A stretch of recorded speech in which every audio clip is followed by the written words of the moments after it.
قرآن مجید میں بہت سی جگہ پہ ہمیں یہ تعلیم دی گئی ہے کہ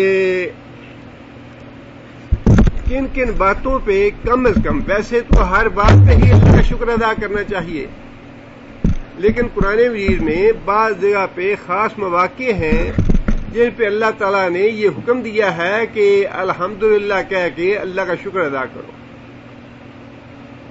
قل الحمد للہ الذی لم یتخذ ولدا ولم یکن لہ شریک فی الملک ولم یکن لہ ولی من الذل فکبرہ تکبیرا۔ اس اللہ کی حمد کرو، لم یتخذ ولدا، جس نے اپنا کوئی شریک نہیں بنایا اور جو اپنی کبریائی میں، اپنی عظمت میں واحد ہے، اور وہ اتنا کمزور نہیں کہ اس کو کسی دوسرے کی مدد حاصل کرنی پڑے۔ گویا کہ اللہ تعالیٰ کی توحید کا عقیدہ جو ہے اتنی بڑی نعمت ہے جس پہ ہمیں اللہ کا شکر ادا کرنا چاہیے۔ اور پھر دوسری جگہ پہ اللہ تعالیٰ نے یہ بات بھی ارشاد فرمائی ہے کہ اہل ایمان کو جو اللہ تعالیٰ نے ہدایت نصیب کی ہے اس پہ بھی اللہ کا شکر ان الفاظ کے ساتھ ادا کرنا چاہیے، الحمدللہ الذی ہدانا لہذا وما كنا لنهتدي لولا ان هدانا اللہ لقد جاءت رسل ربنا بالحق۔ اس اللہ کا شکر ہے جس نے ہمیں یہ دین اسلام کی نعمت عطا فرمائی، اس کی ہدایت عطا فرمائی۔ اگر اللہ ہمیں ہدایت نہ دیتا تو ہم از خود یہ ہدایت حاصل کرنے والے نہیں تھے۔ قرآن مجید کے نزول پہ بھی اللہ تعالیٰ نے ہمیں الحمدللہ کہہ کر اللہ کا شکر ادا کرنے کا حکم دیا ہے۔ سورہ کہف کا آغاز ہی اس کلمے سے ہوتا ہے، الحمدللہ الذی انزل علی عبدہ الکتاب ولم یجعل لہ عوجا۔ اس اللہ کا شکر ہے جس نے یہ کتاب نازل کی اپنے بندے پر اور اس کو بالکل سیدھا سیدھا بنایا، اس میں کوئی الجھن نہیں رکھی، اس میں کوئی ٹیڑھ نہیں رکھی، اس میں کسی قسم کا کنفیوژن نہیں ہے، بلکہ اس کے احکام جو ہیں وہ بالکل سیدھے سادے ہیں، عام فہم ہیں۔ نوح علیہ السلام نے 950 سال اپنی قوم کو دعوت دی، چند ایک لوگ ایمان لائے اور اکثریت نے انکار کیا۔ جب اللہ تعالیٰ نے اس قوم کو ہلاک کرنے کا فیصلہ فرمایا تو اللہ تعالیٰ نے نوح علیہ السلام کو یہ ہدایت دی کہ جب یہ قوم ہلاک ہو جائے تو اللہ تعالیٰ کی تعریف کرنا، اللہ تعالیٰ کا شکر ادا کرنا ان الفاظ میں، قل الحمدللہ الذی نجانا من القوم الظالمین۔ اور دوسری جگہ پہ بھی جو ظالم قومیں ہیں، جہاں جہاں ان کی ہلاکت کا واقعہ آتا ہے یا اللہ تعالیٰ نے تذکرہ فرمایا ہے، اس کے بعد اللہ تعالیٰ نے بعض جگہ پہ یہ بات ارشاد فرمائی ہے کہ الحمدللہ کہو کہ اللہ نے ظالم قوم کو ہلاک کر دیا اور تمہیں ان کے ظلم سے نجات دی۔ ظالم قوموں کا تباہ ہو جانا، ہلاک ہو جانا اور کفار کی ناکامی اور نامرادی جو ہے، یہ بھی مسلمانوں کے لیے کلمہ حمد کہنے کا موقع ہے۔ اور پھر حضرت ابراہیم علیہ السلام کو اللہ تعالیٰ نے بڑھاپے کی عمر میں اولاد دی۔ اللہ تعالیٰ نے ابراہیم علیہ السلام کو یہ توفیق دی کہ حضرت ابراہیم علیہ السلام نے اسی کلمے کے ذریعے اللہ تعالیٰ کا شکر ادا فرمایا، الحمدللہ الذی وہب لی علی الکبر اسماعیل و اسحاق ان ربی لسمیع الدعاء۔ اللہ نے میری دعائیں قبول کر لیں، بڑھاپے میں اللہ تعالیٰ نے مجھے اولاد دے دی، اب میں اللہ کا شکر ادا کرتا ہوں، الحمدللہ الذی وہب لی علی الکبر اسماعیل و اسحاق۔ اس اللہ کا شکر ہے جس نے بڑھاپے کی عمر میں مجھے اسماعیل اور اسحاق جیسی اولاد عطا فرمائی۔ اور پھر قیامت کے دن جب اللہ تعالی لوگوں کے مقدمات کا فیصلہ فرمائیں گے، اس وقت بھی اللہ تعالیٰ فرماتے ہیں کہ سب سے آخر میں جو بات ارشاد فرمائی جائے گی وہ یہی کلمہ ہوگا الحمدللہ رب العالمین۔ وَتَرَى الْمَلَائِكَةَ حَافِينَ مِنْ حَوْلِ الْعَرْشِ يُسَبِّحُونَ بِحَمْدِ رَبِّهِمْ وَقُضِيَ بَيْنَهُمْ بِالْحَقِّ وَقِيلَ الْحَمْدُ لِلَّهِ رَبِّ الْعَالَمِينَ۔ قیامت کے دن تو دیکھے گا کہ لوگوں کے مقدمات کے فیصلے جب ہو رہے ہوں گے، اللہ کے عرش کو فرشتے گھیرے ہوئے ہوں گے اور اللہ تعالیٰ لوگوں کے درمیان ٹھیک ٹھیک فیصلہ کر دیں گے، اور جب فیصلے ہو جائیں گے لوگوں کے، وقیل الحمدللہ رب العالمین، تو اللہ تعالیٰ کی تعریف کی جائے گی، اللہ تعالیٰ کی حمد و ثنا کی جائے گی کہ اس اللہ تعالیٰ کی تعریف ہے، اس اللہ تعالیٰ کی حمد و ثنا ہے جو سارے جہانوں کا رب ہے کہ اس نے ٹھیک ٹھیک لوگوں کے درمیان فیصلے فرما دیے۔ اور پھر اسی سورہ زمر میں اللہ فرماتے ہیں کہ جب جنتی اللہ کے فضل و کرم سے اور اللہ کی رحمت سے جنت میں داخل ہوں گے تو داخل ہوتے وقت کون سا کلمہ کہیں گے؟ قال الحمد للہ الذی صدقنا وعدہ وأورثنا الأرض ونتبوأ من الجنة حیث نشاء۔ جنتی لوگ جب جنت میں داخل ہو رہے ہوں گے تو اس وقت بھی اللہ تعالیٰ کی حمد و ثنا انہی کلمات کے ساتھ کریں گے، اللہ کی تعریف انہی کلمات کے ساتھ کریں گے۔ الحمدللہ الذی صدقنا وعدہ، الحمدللہ اس ذات کے لیے، اللہ کی تعریف اور اللہ کا شکر اس ذات کے لیے جس نے ہم سے کیا ہوا وعدہ سچ کر دیا، وأورثنا الأرض، اور ہمیں جنت کا وارث بنا دیا، ونتبوأ من الجنة حیث نشاء، اور ہمیں اللہ نے جنت میں داخل کر دیا۔ اب جنت میں جہاں کہیں بھی ہم چاہیں اپنی جگہ بنا سکتے ہیں۔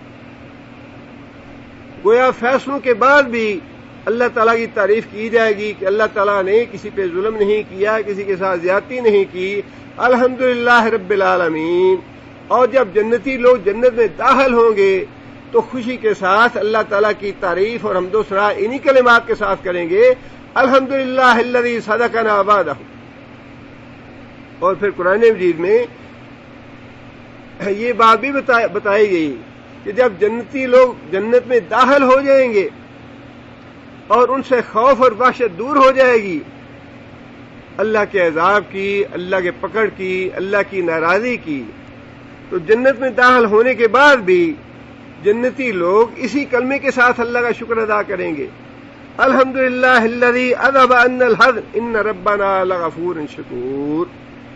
اس اللہ کی تعریف ہے، اس اللہ کی حمد ہے جس نے ہم سے غم کو دور کر دیا۔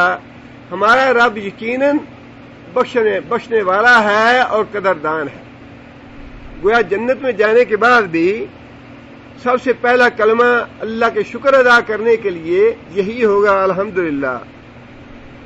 اور پھر قرآن مجید میں ہی اللہ تعالیٰ نے یہ بات بتائی کہ جنتی لوگ جب آپس میں کوئی گفتگو کریں گے ان کا سب سے آخری کلمہ کون سا ہوگا؟ آخر دعواہم ان الحمدللہ رب العالمین۔ جنتی لوگوں کی ہر بات کا اختتام اس کلمے پہ ہوگا، الحمدللہ رب العالمین۔ اللہ کا شکر ہے، اللہ کی تعریف ہے جس نے، جو جہنم والا ہے، جس نے ہمیں جنت میں داخل فرمایا ہے، جس نے ہمیں یہ جنت کی نعمتیں عطا فرمائی ہے۔ یہ اتنا عظیم کلمہ ہے کہ جگہ جگہ اللہ تعالیٰ نے اپنی نعمتوں کے بدلے میں یہ کلمہ کہنے کا حکم دیا ہے، اور بہت سی دعائیں ایسی ہیں جو رسول اکرم صلی اللہ علیہ وسلم نے ہمیں سکھائی ہیں، جن کی ابتدا الحمدللہ یہ کلمے سے ہوتی ہے۔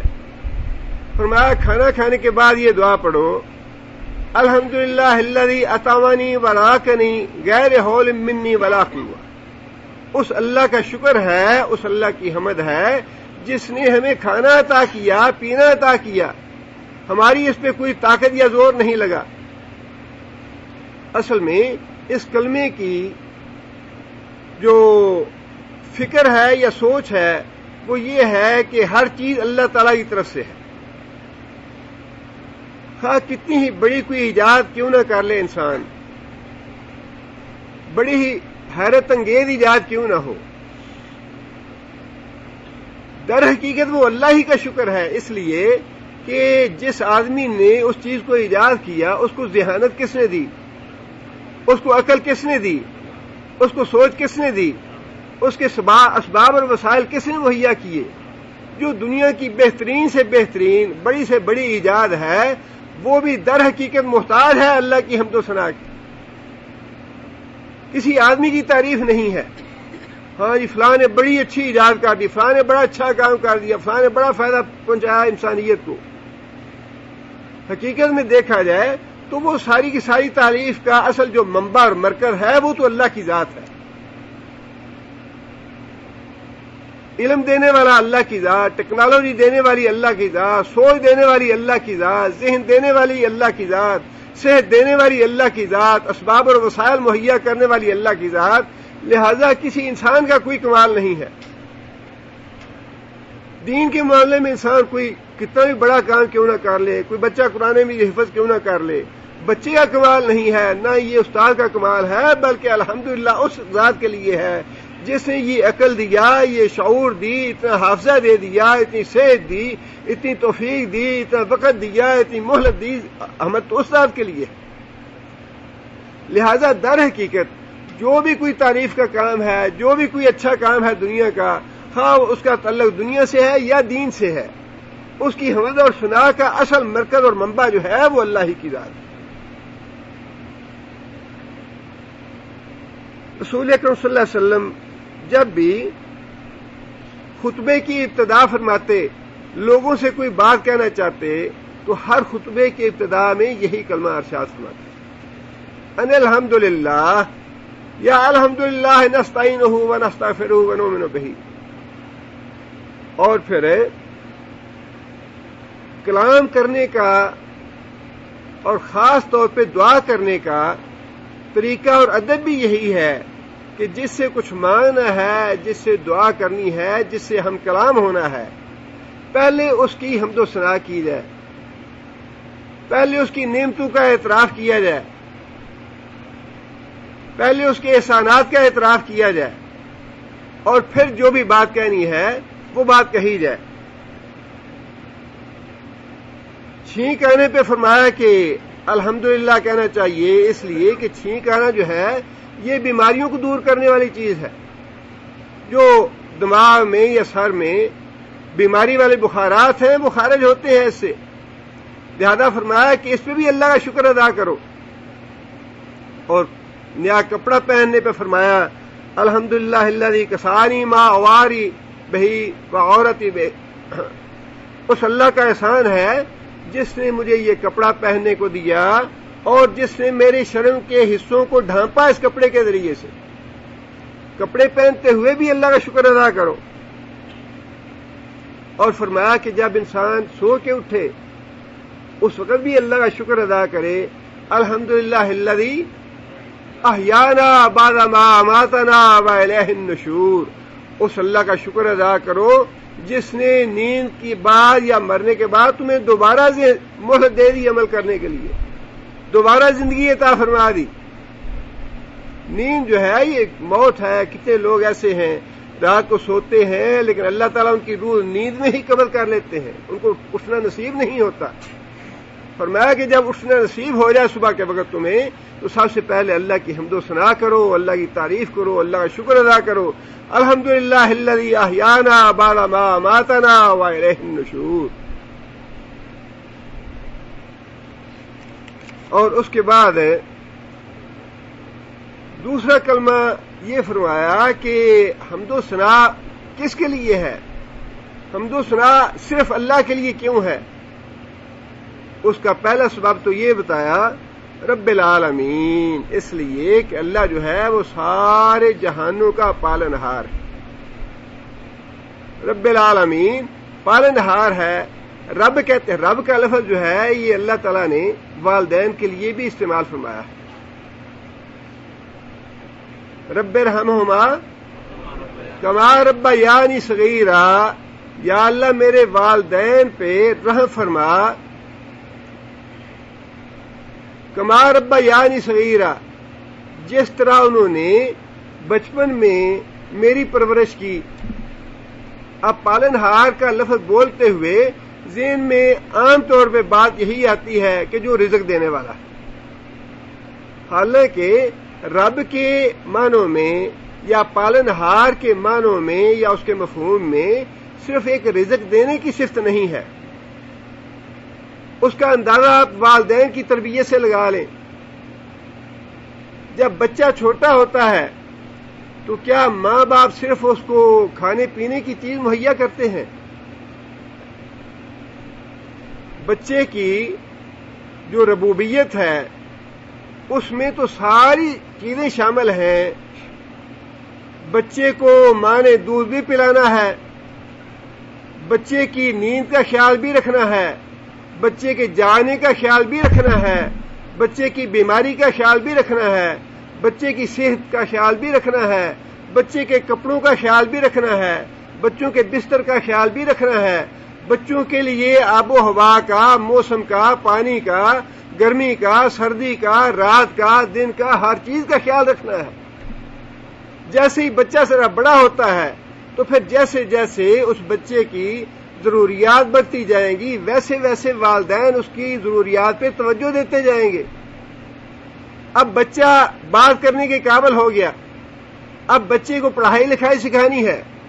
اب ربا یعنی میں یہ بات بھی شامل ہے کہ والدین بچے کو لکھانا پڑھانا شروع کر دیتے ہیں، اس کی تربیت شروع کر دیتے ہیں کہ بیٹا سب سے پہلے اللہ کا زبان سے اللہ کا لفظ زبان سے نکالو، لا الہ الا اللہ کہو، محمد رسول اللہ کہو، یا قرآن مجید شروع کراتے ہیں، قاعدہ شروع کراتے ہیں، پارہ شروع کراتے ہیں. جیسے جیسے بچہ بڑا ہوتا ہے ویسے ویسے اس کی ضروریات کے مطابق والدین اس کی ساری ضروریات پوری کرتے ہیں. بچہ جو بھی شکایت کرتا ہے، جو چیز مانگتا ہے، مجھے بابا اس بات کی ضرورت ہے، مجھے کاپی چاہیے، کتاب چاہیے، مجھے فیس چاہیے، مجھے فلاں چیز چاہیے، فلاں چیز چاہیے، جو بھی بچہ مانگتا ہے یہ سارے معنی ربیانی میں شامل ہے. اور اللہ تعالیٰ اس طرح سے بندے کی تربیت کرتے ہیں، اس طرح کی بندے کی پرورش فرماتے ہیں. بہت سی باتیں تو ایسی ہیں ربوبیت کی جو ہمارے علم میں ہیں. اللہ نے ہمیں رزق دیا، ہمارے لیے پانی رکھا، ہمارے لیے ہوا رکھی، ہمارے لیے ہوا سے خمسہ رکھے، دل دیا، دماغ دیے. یہ ساری چیزیں اللہ تعالیٰ نے ہمیں عطا فرمائی ہیں. لیکن بے شمار چیزیں ایسی ہیں جن کا ہمیں شعور نہیں ہے، جن کا ہمیں علم نہیں ہے، اور اللہ تعالیٰ نے ہمارے جانے بغیر، ہمارے مانگے بغیر وہ سارے انتظامات ہمارے لیے کر رکھے. آپ کو معلوم ہے، ایک چھوٹی سی مثال لے لیجئے. بہت سی باتیں ایسی ہیں، صرف ایک بات ایسی لے لیجئے. اس زمین کو، جو کرہ ہے زمین کا، اس کو ایک خاص گیس جسے اوزون کہا جاتا ہے اس نے گھیرے میں لیا ہوا ہے ساری زمین کو. اور اس اوزون گیس کی خاصیت یہ ہے کہ جو سورج کی مہلک شعاعیں اور کرنیں ہیں وہ گیس ان کو روکتی ہے. اگر وہ گیس اس کرہ زمین کے گرد نہ ہوتی تو انسان ہلاک ہو جاتے سورج کی شعاعوں اور کرنوں کی وجہ سے. لیکن ہم میں سے کتنے لوگ ہیں جنہیں اس بات کا احساس ہے کہ اللہ تعالیٰ نے ہماری زندگی کے لیے، ہماری ربوبیت کے لیے، ہمیں پالنے پوسنے کے لیے یہ انتظام کر رکھا ہے. اور اس طرح کا ایک انتظام نہیں ہے بلکہ بے شمار انتظام ہے، آفاق میں بھی اور انسان کے نفس میں بھی. کتنے لوگ ہیں جنہیں یہ پتا ہے کہ ہمارا دل جو ہے وہ کیسے چل رہا ہے، ہمارا خون گردش کیسے کر رہا ہے، ہمارے گردے کیسے کام کر رہے ہیں، ہمارے پھیپھڑے کیسے کام کر رہے ہیں، ہمارا دل اور دماغ کیسے کام کر رہا ہے. کتنے لوگ ہیں جن کو علم ہے. علم تو اس وقت ہوتا ہے جب کوئی چوٹ لگتی ہے، جب آنکھ میں کوئی بیماری آتی ہے، جب دانت میں درد ہوتا ہے، جب کان میں کوئی تکلیف ہوتی ہے. معمولی سی بات ہے، دیکھ لیجئے کہ یہ جو آنکھ ہے اس کے اوپر اللہ تعالیٰ نے کتنے غیر محسوس طریقے سے وائپر بنائے ہوئے ہیں. کبھی ہم نے یہ سوچا ہے کہ ان آنکھوں کو صاف کرنے کے لیے ہم دن میں کتنی دفعہ ان وائپر کو استعمال کرتے ہیں؟ اگر یہ وائپرز کی حرکت اللہ ختم کر دیں، یہ حرکت نہ کریں ابرو جو ہے، تو کیا انسان کتنی دفعہ ان کو آنکھوں کو صاف کر سکے گا؟ اور یہ جو ہم کہتے ہیں کہ آنسو نکل آئے بیماری کی وجہ سے، تکلیف کی وجہ سے، غم کی وجہ سے، رنج کی وجہ سے، یہ آنسو کا نکلنا جو ہے یہ بھی انسان کی صحت کی علامت ہے. کتنی باتیں ایسی ہیں جنہیں ہم سمجھتے نہیں, ہمیں شعور نہیں ہے ان باتوں کا, لیکن اللہ تعالیٰ نے ان کا انتظام کر رکھا ہے. اور مفسرین نے لکھا ہے کہ قرآن مجید میں اللہ تعالیٰ نے جو اللہ تعالیٰ کی صفت بیان فرمائی ہے, لطیف خبیر, لطیف کا مطلب ہی یہ ہے اتنا باریک بین جو انسان کی حاجتوں سے انسان سے بھی زیادہ واقف ہو. مجھے یہ معلوم نہیں کہ میری حاجتیں کل کے لیے کیا ہیں, کل میرے لیے کیا حادثہ ہونے والا ہے, کل مجھے کون سی تکلیف آنے والی ہے, کل میرے ساتھ کیا ہونے والا ہے, مجھے معلوم نہیں, لیکن اللہ تعالیٰ کو معلوم ہے. اللہ تعالیٰ اس حادثے سے, اس تکلیف سے بچانے کے لیے میرے لیے کیا بندوبست فرما رہے ہیں یہ اللہ کو پتا ہے, مجھے پتا نہیں ہے. یہ ہے وہ ذات جس کے لیے رب کا لفظ اللہ نے استعمال فرمایا کہ الحمدللہ, شکر کرو اس ذات کا. کون سی ذات؟ جو رب العالمین ہے, ساری جہانوں کی رب ہے, وہ ربوبیت کی صفت ہے اس کی. اور پھر اللہ تعالیٰ نے عالمین کا لفظ استعمال فرمایا ہے کہ سارے جہان, یہ جو دنیا ہے ہماری جسے ہم ارتھ کہتے ہیں, یہ تو ایک عالم ہے. سارے عالم کتنے ہیں دنیا میں ان کا ہمیں پتہ نہیں ہے, لیکن جو دریافت ہو چکے ہیں ان کی تعداد 9 کے قریب بتائی جاتی ہے, جن میں مرکری بھی ہے اور وینس ہے یا جوپیٹر ہے یا پلوٹو ہے, یا اس طرح کے جو مختلف سیارے ہیں جو دریافت ہوئے ہیں. اور اسی طرح چاند جو ہے وہ بھی ایک الگ کائنات ہے یا الگ عالم ہے. یہ تو وہ عالم ہیں جن کو انسان دریافت کر چکا ہے, لیکن کائنات اتنی وسیع ہے جس کا تصور کرنا ہمارے لیے ناممکن ہے. آئنسٹائن نے اس کا ایف ایس سی میں یا میٹرک میں مضمون پڑھا تھا ایک کائنات کے بارے میں.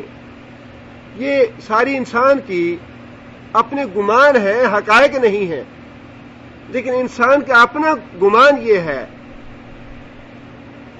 کہ یہ کائنات اتنی بڑی ہے کہ ہماری دنیا بالکل ایسے ہے جس طرح سمندر کے کنارے پہ ریت کے ٹیلے ہوتے ہیں, اور ان میں سے ایک ذرہ جو ہے ریت کا وہ ہے اس پوری کائنات میں ہماری اس زمین کی حیثیت. اسے آپ اندازہ لگائیے کہ خود انسانوں کا یا سائنسدانوں کا کائنات کے بارے میں کیسا نقطہ نظر ہے یا تصور ہے. اور اللہ فرماتے ہیں کہ اللہ تعالیٰ وہ ذات ہے جو رب ہے سارے جہانوں کی. ان جہانوں میں جتنی مخلوق ہے وہ ساری مخلوق کے پالنہار ہے. اس دنیا میں جو سب سے اہم ترین چیز ہے, اور حقیقت میں تو عقیدہ توحید اسی کا نام ہے. اب لمحہ بھر کے لیے سوچیے کہ کیا دنیا میں جن کی پوجا پرستش کی جاتی ہے یا جن کو اللہ کا شریک ٹھہرایا جاتا ہے, ان میں سے کوئی ایک بھی ہے ایسی صفات کا مالک جن کے پاس ہم اپنی مرادیں لے کے جاتے ہیں, اپنی مشکلیں لے کے جاتے ہیں, اپنی حاجتیں لے کے جاتے ہیں؟ وہ ہیں تو آخر بندے ہی نا, ہم جیسے بندے ہیں. علم میں, تقوی میں ہم سے زیادہ ہے, ایمان میں زیادہ ہے, لیکن جہاں تک عبودیت کا تعلق ہے, اور یہی بات تو اللہ تعالیٰ نے رسول اللہ صلی اللہ علیہ وسلم, یہ بڑا ایک غلط فہمی لگتی ہے انسان کو. اسی بات کا اعتراف تو اللہ تعالیٰ نے رسول اکرم صلی اللہ علیہ وسلم کے بارے میں پہلے کروا لیا. اشہد ان محمدن عبدہ, کہ ابدیت کے سارے تقاضے محمد صلی اللہ علیہ وسلم میں موجود ہیں, اس بات کا اعتراف کرو. اور نبی صلی اللہ علیہ وسلم کے بعد تو جتنے بھی ہیں, خواہ وہ سید علی حجویری ہوں یا عبد القادر جیلانی ہوں یا معین الدین چشتی ہوں, ان سب میں عبودیت کے تقاضے موجود ہیں. ان میں کوئی ایک بھی ایسا نہیں ہے جس کو یہ پتا ہو کہ کل میرے ساتھ کیا ہونے والا ہے. ما تدری نفس ماذا تکسب غدا, تم میں سے کوئی آدمی ایسا نہیں ہے جسے یہ علم ہو کہ کل کو وہ کیا کرے گا، کل کو اس کے ساتھ کیا ہوگا. یہ تو بڑی دور کی بات ہے. اللہ فرماتے ہیں حالانکہ ہم پلاننگ کرتے ہیں، کل کو دفتر میں جانا ہے اور کل فلاں کام کرنا ہے، بچے کا فلاں کام کرنا ہے، گھر کی فلاں چیز لانی ہے، پلاننگ ہم کرتے ہیں. لیکن اللہ تعالیٰ نے اس کے باوجود یہ فرما دیا ماذا تکسب ما تدری نفس، کسی آدمی کو یہ تک پتہ نہیں ہے ماذا تکسب غدن کہ کل وہ کیا کرے گا. کس کو معلوم ہے کہ کل جو کام اس نے پلان کیے ہیں اس سے پہلے ہی اس کی موت واقع ہو جائے، اس کا ایکسیڈنٹ ہو جائے، وہ ہسپتال میں پہنچ جائے، یا خدا نخواستہ ایکسیڈنٹ کر کے جیل میں پہنچ جائے اور اس کی ساری پلاننگ دھری کی دھری رہ جائے. وہ تو صرف ایک اللہ کی ذات ہے جو یہ جانتی ہے کہ کل کو اس بندے کے ساتھ یہ ہونے والا ہے، فلاں کے ساتھ یہ ہونے والا ہے. ارب انسان ہے، ہر انسان کے بارے میں وہ ذات جانتی ہے کہ میں نے اس کو پالنا ہے، اس کی پرورش کرنی ہے، اس کی ضرورتوں کا خیال رکھنا ہے. اور پھر صرف ایک انسان نہیں بلکہ رسول اللہ صلی اللہ علیہ وسلم نے ایک حدیث میں فرمایا اللہ تعالیٰ جنگل میں ایسے فرشتے بھیجتے ہیں جو درختوں سے گرنے والے پتے گنتے ہیں. اللہ تعالیٰ کا فرشتوں کی طرف بھی دھیان ہے. اللہ فرشتوں کی بھی نگرانی فرما رہے ہیں، ان کی بھی ڈیوٹیاں لگا رہے ہیں.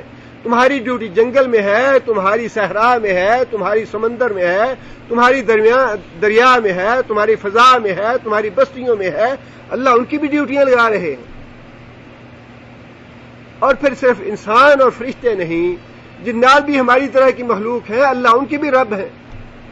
ہر جن کی کیا ضرورت ہے، کیا اس نے کھانا ہے، کیا پینا ہے، کس نے پیدا ہونا ہے، کس نے مرنا ہے، کس نے نکاح کرنا ہے، کس کی شادی ہونی ہے، کس کے ہاں بچہ ہونا ہے، کس کے ہاں کیا معاملہ پیش آنے والا ہے، وہ ساری ضرورتیں اللہ جانتے ہیں.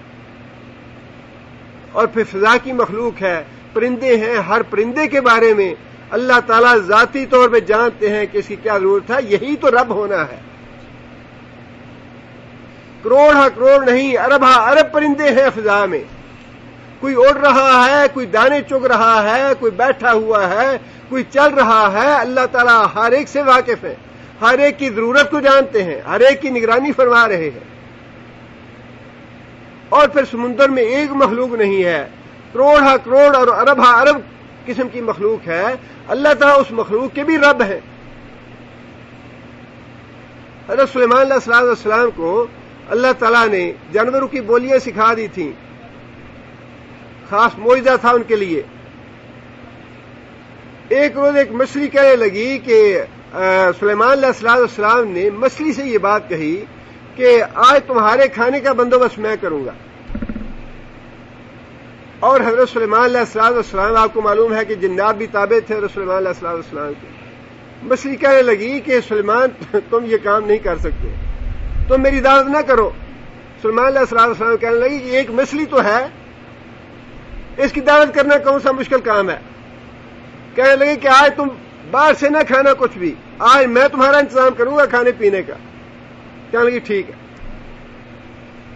حضرت سلیمان علیہ السلام نے اپنے جتنے بھی امال تھے ان کو بھی لگا دیا، انسان بھی اور جن بھی، کھانا تیار کرنے کے لیے کہ کھانا تیار کرو، میں نے مچھلی کی دعوت کی ہے. صبح سے لے کر شام تک کھانا تیار ہوتا رہا. جب کھانا وافر تیار ہو گیا، بڑی مقدار میں کھانا تیار ہو گیا، تو حضرت سلیمان علیہ السلام نے کہا کہ اس مچھلی کو بلاؤ کہ آج کھانا کھائے. مچھلی کو بلایا. مچھلی نے جتنا بھی کھانا تیار کیا ہوا تھا سارے کا سارا ایک ہی لقمے میں نگل لیا اور کہنے لگی کہ سلیمان مجھے اور چاہیے، مجھے کھانا دو. اور سلیمان علیہ السلام کو پتا چل گیا کہ میں رب نہیں ہوں، رب تو اللہ ہے. وہی ہے جو ساری مخلوق کو کھلاتا اور پلاتا ہے. امن ھذا الذی هو جند لکم ینصرکم من دون الرحمن ان الکافرون الا فی غرور. امن ھذا الذی یرزقکم ان امسک رزقہ بل لجوا فی عتو و نفور. بتاؤ بھلا کون سی ذات ہے وہ جو اپنا رزق تم سے روک لے، تو پھر کون ہے جو تم کو رزق دینے والا ہے. اور اسی طرح ویسے تو اسرائیلی واقعات ہیں یہ، لیکن جو واقعات کتاب و سنت کی تائید میں ہوں ان کو بیان کرنے میں کوئی حرج کی بات بھی نہیں ہے۔ چونٹی سے ایک روز سلمان علیہ السلام نے پوچھا کہ تم کتنا کھانا کھاتی ہو؟ چونٹی کہنے لگی کہ میں تو اتنا کھانا کھا جاتی ہوں، 1 کلو یا 2 کلو یا 3 کلو۔ سلیمان علیہ السلام بڑے متعجب ہوئے، حیران ہوئے، کہنے لگے میں اندازہ کرنا چاہتا ہوں کہ واقعی تمہاری خوراک کتنی ہے؟ جتنی خوراک چونٹی نے کہی تھی اتنی خوراک ایک مرتبان میں ڈال کے چونٹی کو اس کے اندر ڈال کے بند کر دیا اس کا ڈھکنا کہ میں دیکھتا ہوں یہ ایک دن میں واقعی اتنی خوراک کھاتی ہے۔ ایک دن جب گزر گیا تو سلیمان علیہ السلام نے وہ مرتبان منگوا کے دیکھا تو کھانا ابھی آدھا باقی تھا۔ سلیمان علیہ السلام نے پوچھا کہ تم تو کہتی تھی کہ میں اتنا کھانا ایک دن میں کھا جاتی ہوں، تو کھانا آدھا تو باقی ہے۔ چونٹی کہنے لگی کہ وہ تو مجھے میرا رب ہے جو بھولتا نہیں اور چوکتا نہیں، مجھے یہ ڈر ہوا کہ سلیمان نے مجھے بند کر دیا اس کے اندر کہیں بھول نہ جائے، میں نے اپنا کھانا بچا لیا اگلے دن کے لیے کہ تم کہیں بھول نہ جاؤ میں بھوکی مر جاؤں۔ رب تو وہ ہے جو چٹانوں کے اندر، بند چٹانوں کے اندر جو کیڑے ہیں ان کو بھی خوراک مہیا کر رہا۔ اب اندازہ لگائیے عبد القادر جیلانی کی بساط ہے یہ، علی حجویری رحمۃ اللہ علیہ کی بساط ہے یہ، معین الدین چشتی کی بساط ہے یہ۔ کوئی بڑے سے بڑا پیر، بڑے سے بڑا ولی، بڑے سے بڑا شہید، بڑے سے بڑا مجاہد ہے تو اللہ کی مخلوق ہی نا، کیا ہے آخر؟ نبی اور صدیق مجبور ہیں وہاں تو اپنے علم کے معاملے میں، اپنے عمل کے معاملے میں نبی اور صدیق بھی مجبور ہیں۔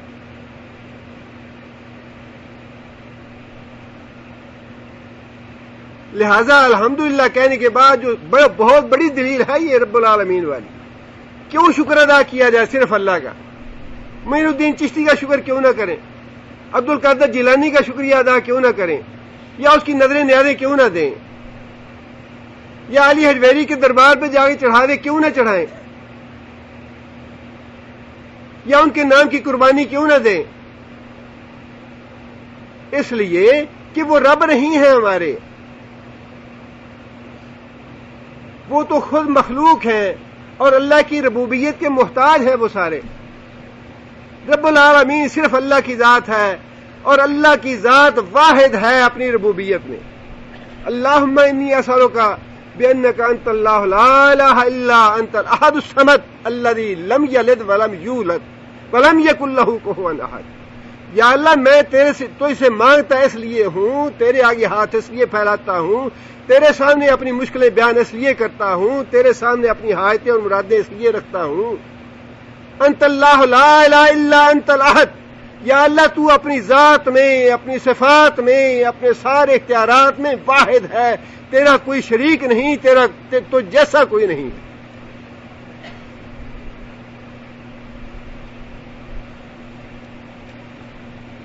اور پھر اس کے آگے جو دوسری وجہ بتائی کہ اللہ کی حمد کیوں ہے۔ اللہ کے لیے حمد اس لیے ہے کہ اللہ کی ذات رحمان اور رحیم ہے۔ رحمان اور رحیم کا مادہ تو ایک ہی ہے۔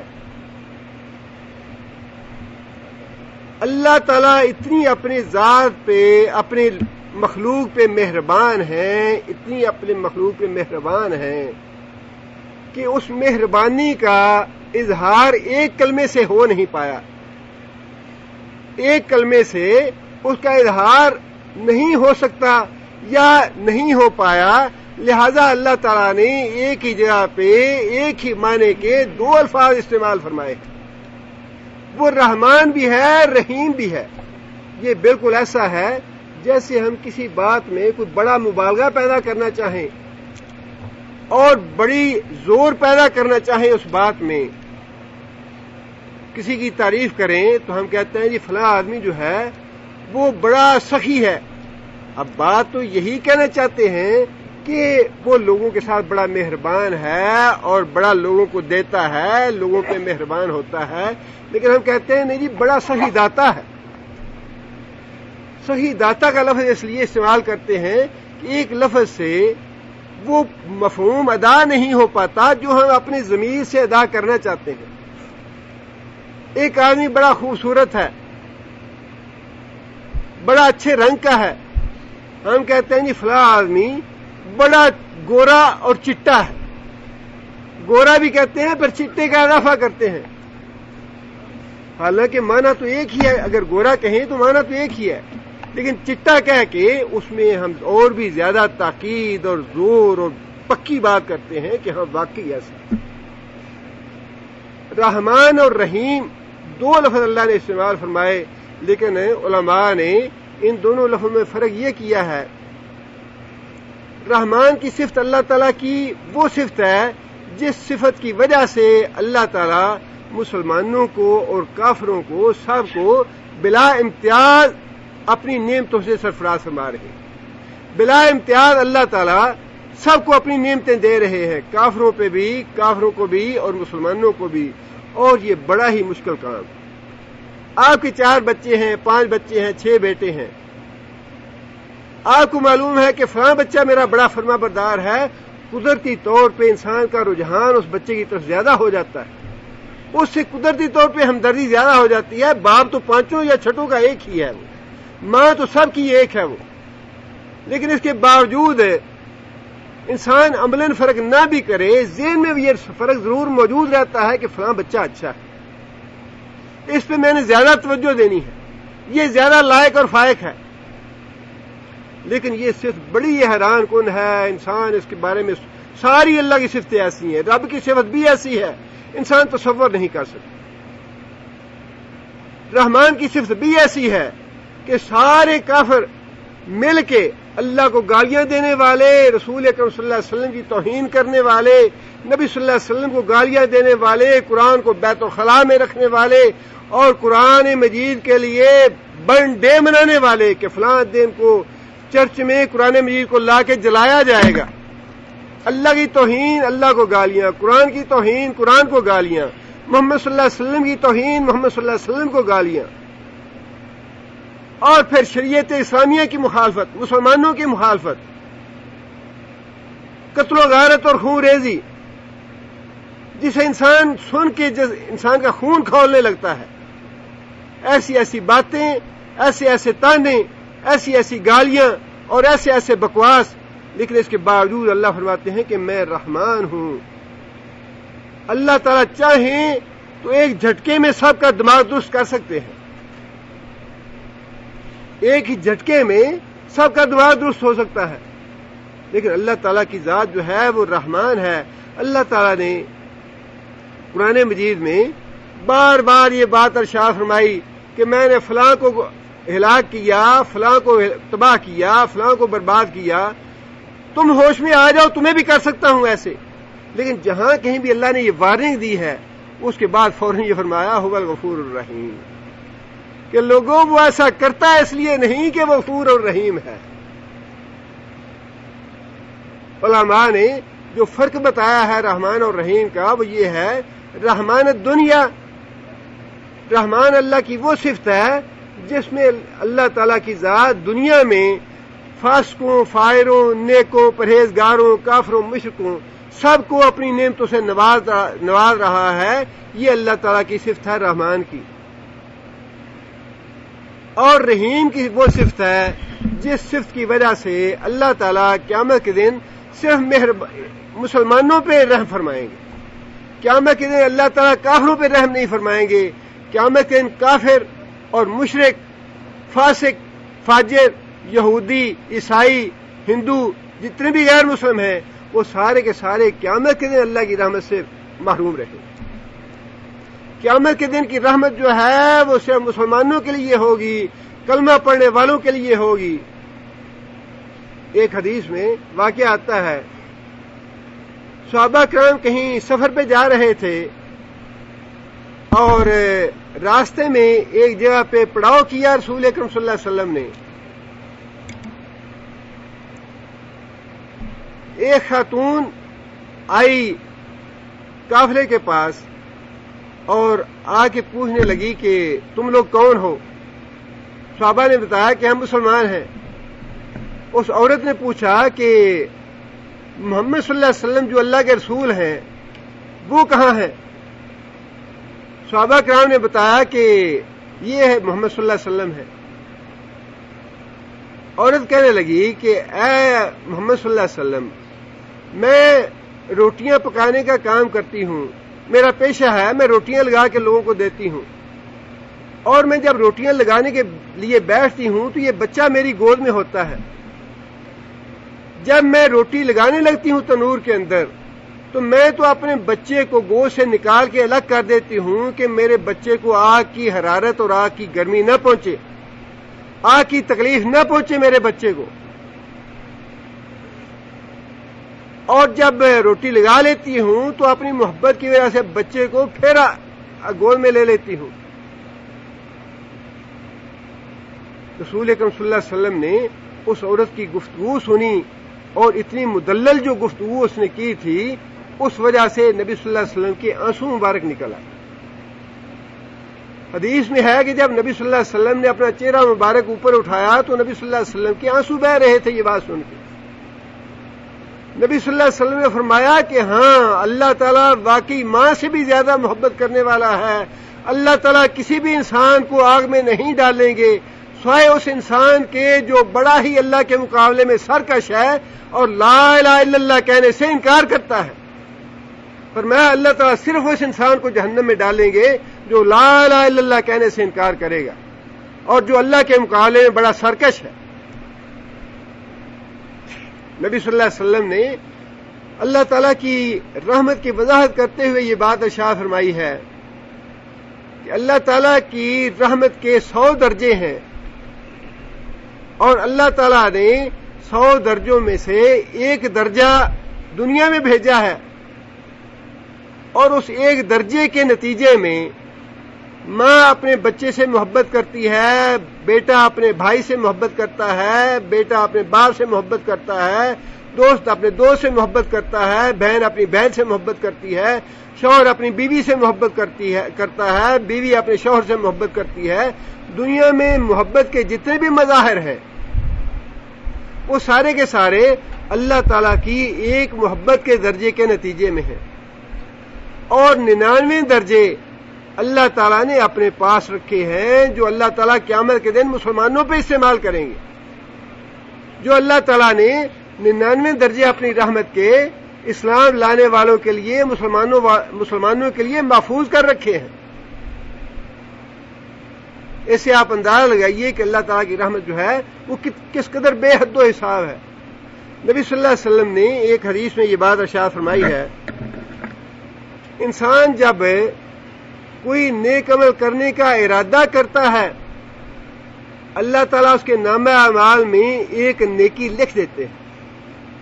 عمل کرنے سے پہلے جب صرف نیت کرتا ہے، اس نے عمل نہیں کیا، ابھی نیک عمل کرنے کا محض ارادہ کیا ہے، نیک عمل کیا نہیں، اللہ فرشتوں سے کہتے ہیں کہ اس کے نامہ اعمال میں ایک نیکی لکھ دو.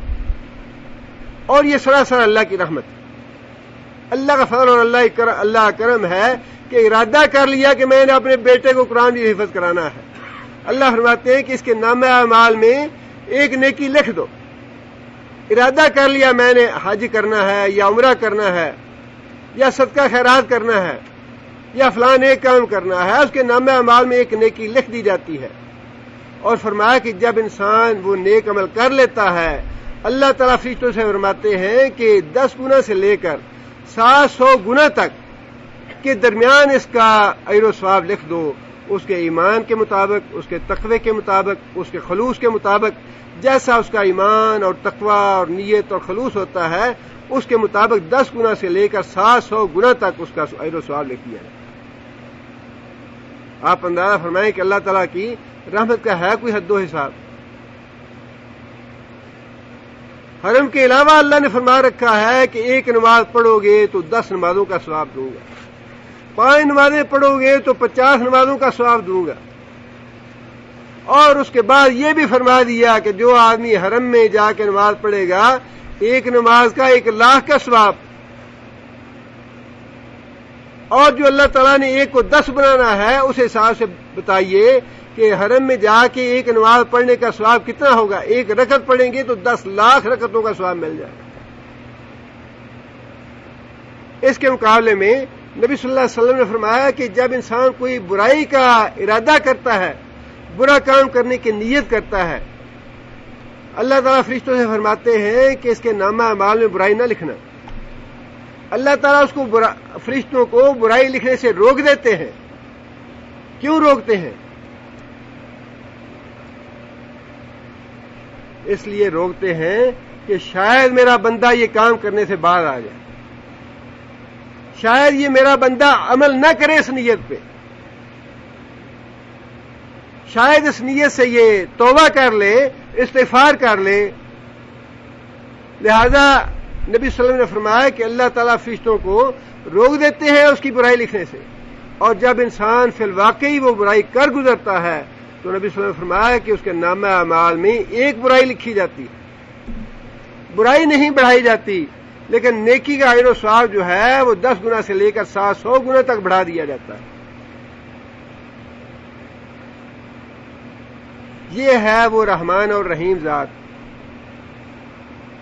اب انسان کو تھوڑا سا عقل تو کرنا چاہیے، دنیا کے معاملے میں تھوڑی سی انسان کو عقل تو استعمال کرنی چاہیے کہ جن بزرگوں کے پاس ہم جاتے ہیں ہم تو الٹی نظر نیازی ان کے لیے حضور جگہ پیش کرتے ہیں، وہ ہمیں کیا دیتے ہیں؟ جن کے نام کی نظر نیازیں چڑھاتے ہیں، جن کے نام کے چڑھاوے چڑھاتے ہیں، یا جن کے پاس لے کے جاتے ہیں ان کو راضی کرنے کے لیے، ان کو خوش کرنے کے لیے، وہ ہم پہ کیا مہربانی کرتے ہیں؟ وہ کیا دیتے ہیں ہمیں؟ اللہ نے تو فرمایا کہ ان کی مثال تو ایسی ہے، دینا تو بڑی دور کی بات ہے. فرمایا کہ ایک مکھی ان سے کچھ چھین کے لے جائے،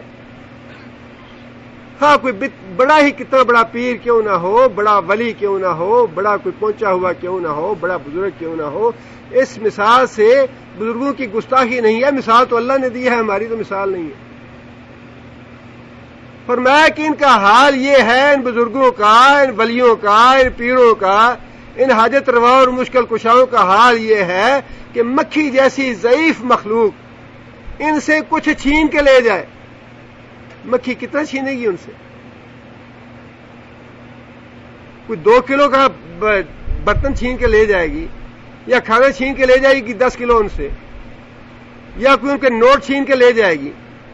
فرمایا کہ مکھی اگر ان سے کوئی چھین کے لے جائے چیز تو یہ مکھی سے واپس لانے پہ قادر نہیں ہے. ضعف الطالب والمطلوب، طلب کرنے والا بھی اور جس سے طلب کیا جا رہا ہے، حاجت مانگنے والا، مرادیں مانگنے والا، اور جس سے مرادیں مانگی جا رہی ہیں، جس سے حاجت روائی طلب کی جا رہی ہے، یہ سارے کے سارے بڑے ہی کمزور ہیں، مکھی کی طرح کمزور ہیں. یہ کیا دیں گے ہمیں؟ لہذا فرمایا کہ حمد اس ذات کی کرو جو رحمان اور رحیم ہے، جو تمہارے ساتھ بڑی مہربانی فرمانے والا اور اپنی ساری نعمتیں تمہارے گناہوں کے باوجود نعمتیں دینے والا ہے. سچی بات یہ ہے کہ انسان ذرا سوچے، کافروں کی بات چھوڑ دیجئے. ایک آدمی نماز نہیں پڑھتا، نماز کا تارک ہے، اور سب سے جو بڑا عمل ہے، افضل عمل ہے، وہ یہی نماز ہے. ساری زندگی انسان نماز کا تارک رہتا ہے، شرک بھی کرتا رہتا ہے، ساری دنیا کے پاپ کرتا ہے. اس کے باوجود اللہ فرماتے ہیں کہ اگر زندگی کی آخری گھڑی میں بھی مجھ سے توبہ کر لے، استغفار کر لے، میرے دروازے پہ آ جائے، ایک آنسو بہا دے، تو میں اس کو ساری زندگی کے اس کے گناہ معاف کر دوں گا. خواہ 99 قتل کیے ہوں، 99 جو مقتول ہیں ان کی تلافی کس نے کرنی ہے؟ ساری زندگی جن پہ ظلم کرتا رہا، جن کے مال کھاتا رہا، جن کے پہ حقوق غصب کرتا رہا، وہ سارے کس نے پورے کرنے ہیں؟ اللہ فرماتے ہیں ٹھیک ہے، تم نے سارے پاپ کیے ہیں، حق مارے ہیں، غصب کیا ہے، قتل کیے ہیں، چوریاں کی ہیں، ڈاکے کیے ہیں، ایک دفعہ میرے دروازے پہ آ تو جاؤ. علامہ اقبال نے بھی، اللہ رحمت کرے، بڑا عجیب اللہ نے دماغ دیا تھا اس کو. اللہ نے پوچھا کہ اقبال کیا لے کے آئے ہو؟ یا اللہ وہ چیز لے کے آیا ہوں جو تیری جنت میں بھی نہیں ملتی. وہ چیز لے کے آیا ہوں یا اللہ تیری بارگاہ میں جو جنت میں بھی نہیں ملتی. وہ کیا ہے؟ تنہائی میں بیٹھے ہوئے ایک آنسو جو آنکھ سے نکلے گا اللہ کے ڈر سے، یا اللہ وہ تیری خدمت میں لے کے آیا. اللہ کو بڑا پیارا ہے وہ آنسو، وہ قطرہ جو اللہ کے ڈر سے انسان کی آنکھ سے نکلتا ہے. فرمایا قیامت کے دن وہ عرش الہی کے سائے میں ہو. رات کو تنہائی میں بیٹھ گیا اور اللہ کے حضور توبہ اور استغفار کی اور اللہ کے ڈر سے اس کی آنکھوں سے آنسو نکلا. فرمایا قیامت کے دن اللہ کے عرش کے سائے تلے ہو.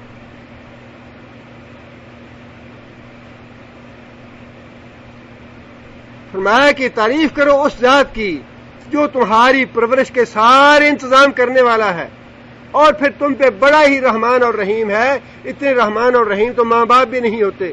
ماں باپ بھی جب بیزار آ جاتے ہیں اولاد کی نافرمانیوں سے کہتے ہیں اچھا میں نے بیٹے کو آگ کر دیا. اللہ نے بھی کبھی آگ کیا ہے؟ اللہ نے بھی کبھی کسی کو مایوس کیا ہے؟ لا تیاسوا من روح اللہ. لوگوں اللہ کی رحمت سے مایوس نہ ہونا. لا تقنطوا من رحمت اللہ. اللہ کی رحمت سے مایوس نہ ہو جاؤ. آخری لمحے میں بھی اللہ کی بارگاہ میں آ جاؤ، اللہ سارے گناہ معاف کر دے گا. اللہ حق نہیں کرتا کسی کو. اللہ اپنے دروازے سے واپس نہیں پلٹاتا کسی کو. اللہ بڑا رحمان اور رحیم ہے. اور پھر اگلی بات یہ ارشاد فرمائی مالک یوم الدین. اللہ کی حمد اور ثنا اس لیے کرو اللہ مکمل کار مختار ہے قیامت کے دن کا. ایسے نہیں ہے کہ عدالت نے سزا لکھی جی ہاں سزا ہے یہ، اور ساتھ ہی پریزیڈنٹ صاحب نے آرڈر جاری کر دیا کہ آئین کے فلاں آرٹیکل کے روح سے معافی، سزا معاف ہے. جو باقی گناہگار ہیں ان کے تو سینے پہ سانپ لوٹیں گے کہ یہ کوئی آسمان سے پیدا ہوا تھا جس کی سزا معاف ہوئی ہے. پریزیڈنٹ ہماری سزائیں کیوں نہیں معاف کرتا؟ جو دوسرے جیلوں میں پڑے ہیں ان کا کیا قصور ہے؟ اللہ نے فرمایا کہ قیامت کے دن ایسی دھاندلی نہیں ہوگی. قیامت کے دن جنگل کا قانون نہیں ہوگا. ہاں جی نبی نے پکڑ لیا، اللہ معاف کرے ہمارے ہاں تو ایسا باطل عقیدہ ہے اللہ کے پکڑے چھڑا لے محمد کے پکڑے چھڑا کوئی نہیں سکتا. اللہ کا پکڑا ہوا تو محمد صلی اللہ علیہ وسلم چھڑا لیں گے، جس کو محمد صلی اللہ علیہ وسلم نے پکڑ لیا اسے کوئی نہیں چھڑا سکتا. بالکل الٹ عقیدہ ہے. جہاں پہلی آیت میں اللہ تعالیٰ نے اپنی رحمت سے لوگوں کو مایوس نہیں کیا، اپنی رحمت کا معاہدہ اور خوشخبری سنائی ہے کہ میری رحمت بڑی وسیع ہے، وہاں ساتھ اللہ نے ڈرایا بھی ہے کہ یہ بات یاد رکھو کہ قیامت کے دن میں نے اگر پکڑ لیا، کسی بات پہ مواخذہ کر لیا، کسی بات پہ میں نے کیوں کر دی، تو پھر یاد رکھو چھڑانے والا کوئی نہیں ہے.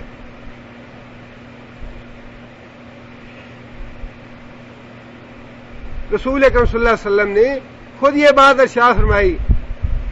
حضرت عائشہ رضی اللہ تعالیٰ کہتی ہیں کہ رسول اکرم صلی اللہ علیہ وسلم کثرت کے ساتھ یہ دعا فرمایا کرتے تھے اللہم حاسبنا حسابا یسیرا، کہ یا اللہ ہمارا آسان حساب لینا.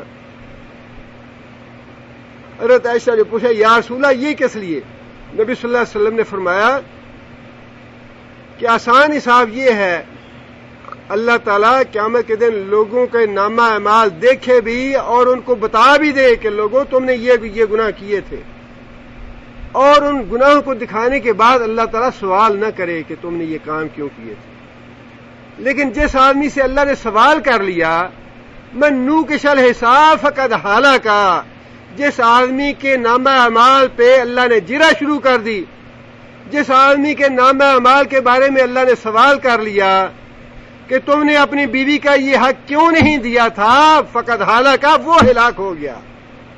تم نے اپنی ماں کا یہ حق کیوں نہیں دیا تھا، اپنے باپ کا یہ حق کیوں نہیں دیا تھا، اپنے ہمسائے کا یہ حق کیوں مارا، تم نے فلاں کی غیبت کیوں کی، تم نے فلاں جھوٹ کیوں بولا، فلاں کے ساتھ تم نے بدعہدی کیوں کی، فلاں کا مال غصب کیوں کیا، تم نے سود کیوں کھایا، تم نے رشوت کیوں لی.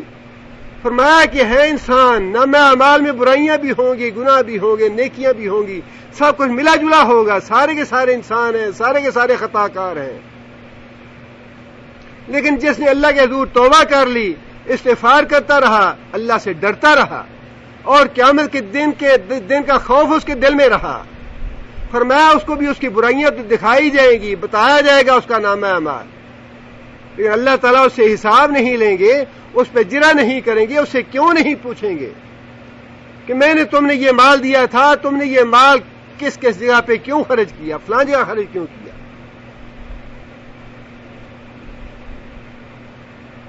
ساتھ اللہ نے ڈرایا بھی ہے، وما ادراک ما یوم الدین ثم ما ادراک ما یوم الدین یوم لا تملک نفس لنفس شیئا والامر یومئذ للہ۔ بالکل بڑی واضح آیت ہے، اس میں کوئی جھول نہیں ہے، کوئی کنفیوژن نہیں ہے، نہ علی کا عبد القادر جیلانی کے ہاتھ میں کچھ ہے۔ اللہ کی قسم کھائے کہتا ہوں، اللہ کے رسول نے بھی یہ بات ارشاد فرمائی، اور قرآن مجید میں بھی یہ بات ہے، اور حدیث میں بھی یہ بات ہے۔ اللہ کے رسول نے یہ فرمایا، باللہ باللہ باللہ وانا رسول اللہ ما یفعل بی ولا بکم ما ادری ما یفعل بی ولا بکم۔ اللہ کی قسم کھا کے کہتا ہوں، اللہ کی قسم کھائے کہتا ہوں، اللہ کی قسم کھائے کہتا ہوں، اور میں اللہ کا رسول ہوں۔ ما ادری میں نہیں جانتا، ما یفعل بی ولا بکم، قیامت کے دن میرے ساتھ کیا ہونے والا ہے، تمہارے ساتھ کیا ہونے والا ہے۔ اس لیے کہ والامر یومئذ للہ، امر اللہ کے ہاتھ میں ہوگا، اختیار اللہ کے ہاتھ میں ہوگا۔ قل للہ الشفاعۃ جمیعا، ساری کی ساری شفاعت صرف اللہ کے ہاتھ میں ہے۔ کسی دھوکے میں نہ رہنا، کسی فریب میں نہ رہنا۔ کوئی اپنی مرضی سے شفاعت نہیں کر سکے گا، کوئی اپنی مرضی سے کسی کو بچا نہیں سکے گا، کوئی کسی کو چھڑا نہیں سکے گا۔ اگر چھڑانا ممکن ہوتا تو ابراہیم علیہ السلام اپنے باپ کو چھڑاتے، اگر چھڑانا ممکن ہوتا تو نوح علیہ السلام اپنے بیٹے کو چھڑاتے، اگر چھڑانا ممکن ہوتا تو لوط علیہ السلام اپنی بیوی کو چھڑاتے۔ لیکن قرآن میں اللہ نے فرما دیا ہے کہ جنہوں نے کفر کیا ہے اور میری آیتوں کو جھٹلایا ہے وہ ہمیشہ جہنم میں رہیں گے۔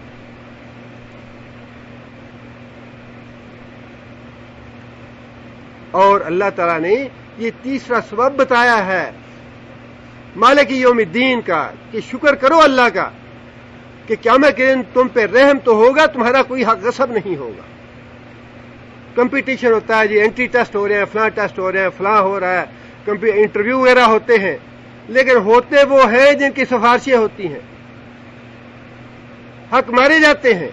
جو حقدار ہوتے ہیں، ذہین بچے ہیں، وہ بیچارے روتے پیٹتے رہ جاتے ہیں کہ نہیں جی حق تو ہمارا تھا، ہمیں حق نہیں ملا۔ دنیا میں یہ دھاندلی ہے۔ شکر کرو اللہ کا مالک یوم الدین کہ اس دن کا مالک جو ہے وہ رحم کرنے والا ہے، انصاف فرمانے والا ہے، کسی پہ ظلم نہیں کرنے والا۔ فرمایا وما انا بظلام للعبید، میں کسی بندے پہ معمولی سا ظلم بھی نہیں کروں گا۔ ظلام جو ہے یہ مبالغے کا صیغہ ہے، اور عبید جو ہے یہ تصغیر کا صیغہ ہے۔ عبید کا معنی چھوٹا سا بندہ، اور ظلام بہت بڑا ظلم کرنے والا۔ مفسرین نے لکھا ہے کہ اللہ تعالیٰ نے اپنے لیے مبالغے کا صیغہ کیوں استعمال کیا اور بندوں کے لیے عبید کا صیغہ کیوں استعمال کیا؟ اس لیے کہ اللہ فرماتے ہیں کہ اگر میں چھوٹا سا بھی کسی بال برابر بھی کسی کا حق مار لوں تو میں تو بہت بڑا ظلام ہوں گا، میں تو بہت بڑا ظالم ہوں گا اگر میں نے بال برابر بھی کسی کا حق مار لیا۔ اللہ کا شکر کرو جو کہ اللہ قیامت کے دن کا مالک ہے۔ عبد القادر جیلانی مالک نہیں ہے، علی حجویری مالک نہیں ہے، یا معین الدین چشتی مالک نہیں ہے، ورنہ بات تو وہی ہوتی، ہاں جی جو میرے مرید ہیں ان کے لیے شفاعت ہے، جو میرے مرید نہیں ہیں وہ سارے جہنم میں جائیں۔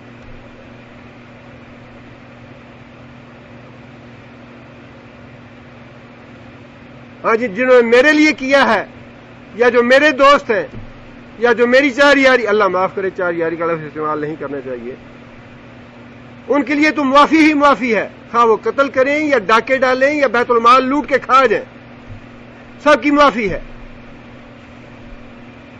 اور جن سے دوستی نہیں ہے، جن کے ساتھ تعلق نہیں ہے، ان کے لیے جیلیں بھی ہیں، ان کے لیے سزائیں بھی ہیں، ان کے لیے گولیاں بھی ہیں، ان کے لیے سب کچھ ہے۔ فرمایا کہ شکر کرو اللہ کا، تعریف بیان کرو اللہ کی حمد و ثنا بیان کرو کہ قیامت کے دن کا مالک وہ ذات ہے جو پورے کے پورے اختیار رکھنے والا ہے۔ اس دن کسی دوسرے کو وہ اختیار نہیں دے گا، نہ دنیا میں اپنے اختیار میں کسی کو شامل کیا، نہ آخرت میں اپنے اختیارات میں کسی کو شامل کرے گا۔ سارے کے سارے اختیار کا مالک اللہ خود ہوگا، سارے فیصلے اللہ تعالیٰ کی ذات خود فرمائے گی۔ فرمایا الحمدللہ کہو اس بات پہ کہ وہ رب العالمین بھی ہے،